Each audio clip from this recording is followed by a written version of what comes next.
Jump Festa 24. Ah bah, vous l'avez entendu je ne sais combien de fois maintenant. Alors je suis au coin de Banpresto, au coin de Bandai, et il y a des figurines Prize, les figurines qu'on peut choper dans les UFO Catcher, les fameuses pinces, hein, les jeux de grue, comme aime le dire le fameux site de Dragon Ball. Et en parlant de Dragon Ball, tiens, il y a du Dragon Ball. Et du coup on va aller voir ce qui arrive dans les UFO Catcher en décembre, fin décembre, mais aussi en janvier, mais aussi en février. Il y a du lourd? On y va. Tu es chaud, je suis chaud et on y va. Alors ça, messieurs, dames, je vous l'ai exposé dans une autre vidéo. Je ne vais pas revenir dessus. Par contre, on va s'attarder sur les figurines qui arrivent en janvier et en février. Et il y a du sympathique, et il y a des choses à dire, et il y a des choses qui ne me plaisent absolument pas. On va commencer ici avec la Clear Rise de Goku en Super Saiyajin. Et j'ai l'impression de voir Chucky, la poupée qui veut tuer du monde. Alors le visage est vraiment très très moche. Les cheveux, on est sur de la banane. Les proportions, c'est pas le top. On a toujours cet effet un peu translucide sur les vêtements, dégueulasse. Vous le voyez par exemple ici au niveau, hop, des manches. On voit à travers. On voit du coup le bras qui a été positionné à l'intérieur. C'est pas du tout plaisant. Non, je suis pas fan. Ah mais c'est clair, net, précis. Chucky Goku, c'est un non merci ultime de la mort qui tue. On est d'accord. On enchaîne ici avec un Broly qui arrive du coup en fin de mois décembre, hein, 27 décembre. Il s'agit de la Blood of Science spécial volume 17. Oh là là, ça fait beaucoup maintenant. Donc le Broly, il est colossal. Il est extrêmement bien fait. Le seul défaut de cette figurine là, c'est que je la trouve vraiment très très petite. Mais vraiment, elle est minuscule. Peut-être parce qu'il est condensé. Mais et puis la pose, on dirait qu'il fait caca. Mais par contre, en termes de modélisation, je suis désolé, elle est très jolie, hyper bien détaillée. Il y a de tout, hein. La cicatrice, elle est tailladée directement sur le plastoc. Le visage ultra fidèle. Alors il faut aimer les cheveux chromés, brillants comme ça. Mais bon, c'est propre à la gamme Blood of Science. Après, bon, il fait caca, hein, comme je vous l'ai dit. On a ce côté légèrement laqué sur le pantalon violet. On porte une espèce de leggings en cuir, moustache, tout ça. Donc voilà, écoutez, je trouve que le Broly n'est pas si dégueulasse que ça. Ensuite, en février 2024, du coup, pour avoir un set, un duo, il faut attendre l'année prochaine. Et on nous a annoncé un Gogeta en Super Saiyajin God, Super Saiyajin, qui est dégueulasse. Les Blood of Science spécial, normalement, c'est plutôt sympa, hein, globalement. Mais là, c'est dégueulasse. Ah, je te fais un zoom bien dégueu sur sa tronche. On est d'accord, il a besoin d'un gros câlin. C'est quoi cette mini-mèche? Mini-mèche calvitie. Voilà, oh mon Dieu, cette gueule de merde. Donc là, c'est un Gogeta raté. Même au niveau des proportions, c'est pas beau. Les cheveux, je suis vraiment pas fan de la modélisation. Alors, ils ont gardé ce côté chromé brillant pour ne pas changer, propre à la gamme. Mais franchement, c'est pas beau du tout. Face à Broly, c'est ridicule. C'est pas beau. Donc, je vous conseille de vous orienter vers d'autres Gogeta. On a déjà eu d'autres Gogeta sympathiques, mais là, c'est catastrophique. Catastrophique. On continue, messieurs, dames, avec de la Matchmakers qui arrive en février 2024. Et on a un Vegeta avec une tête qui ne va pas plaire à tout le monde. Parce que Varrock, c'est Varrock, hein. C'est grandement inspiré du vieux design de Vegeta, avec une tête éclatée, déformée. Quand je dis éclatée, ça veut dire qu'il ressemble à rien, hein.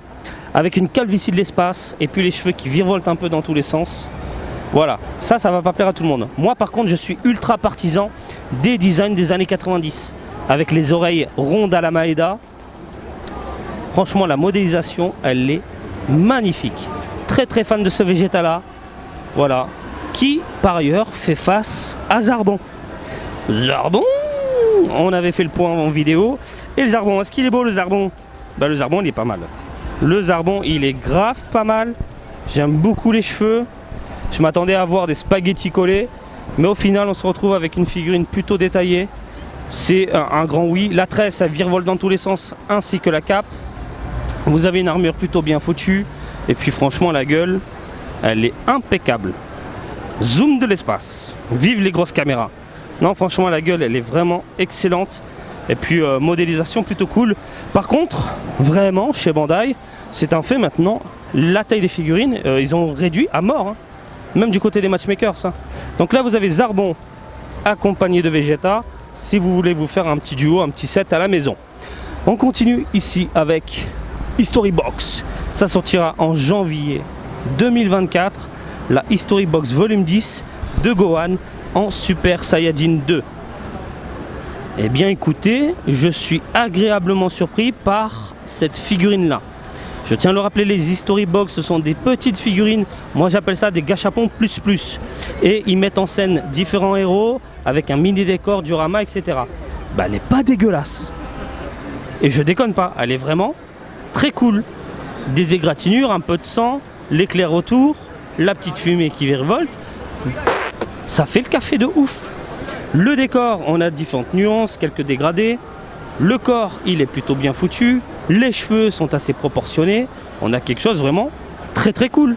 Ah non, moi je suis méga fan de ce qu'on a sous les yeux là. À voir quand ça arrivera dans les Game Center. De toute façon, c'est le produit définitif, mais je pense que je vais vous la déballer. On a ensuite le 21 décembre une Lickoum. J'ai vomi. On en avait parlé. Ah, c'est pas beau. Hein. L'effet dans la bouche, c'est vraiment pas beau. C'est dommage parce que la modélisation de Varrock est tout bonnement divine. Hein. Franchement, il maîtrise le sujet, monsieur. Il y a de la veinasse, comme vous pouvez le constater. Hein, il a un corps ultra mammouthesque, des muscles partout, la gueule incroyable. Mais est-ce qu'on peut enlever cet effet de merde? J'en sais rien. Parce que vraiment, on a l'impression qu'il vomit en fait. Il gerbe. Je te fais les bruitages. Ça, par contre, c'est cool. Hein. Ça, c'est cool. Hein. Les petits présentoirs comme ça. Bon, bref. Le visage, magnifique. La gerbe, je dis non, en plus, ils ont foutu des paillettes. C'est de la gerbe pailletée, tout simplement. Et on va enchaîner avec la Solid Edge Works de Freezer. Une gamme qui s'est bonifiée avec le temps, mais qui, là, Bandai nous pond carrément de la merde. Il est dégueulasse. On dirait en fait c'est un vieux Freezer avec des rides sur la tronche et je n'aime pas du tout le rendu. On a le produit définitif sous les yeux, c'est du plastique ultra brillant, c'est vraiment pas beau et je n'aime pas la carrure du personnage. De toute façon, les Freezer, on en a eu plein des Freezer, on est d'accord.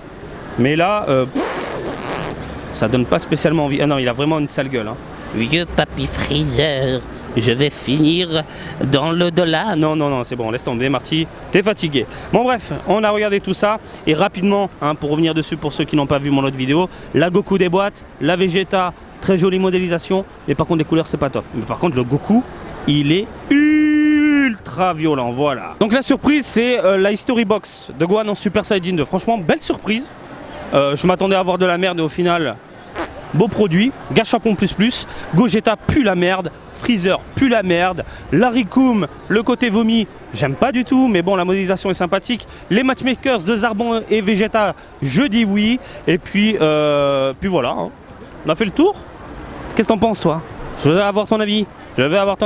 Et je veux que tu partages ton avis avec la communauté, les passionnés, dans les commentaires, pour ne pas changer. Et je te laisse tranquille. Et comme d'habitude, je t'invite à me suivre sur Twitter, Facebook, Twitch et TikTok. Marty Japan. Et je vous dis à très bientôt. Allez, salut, bisous, ciao, ciao!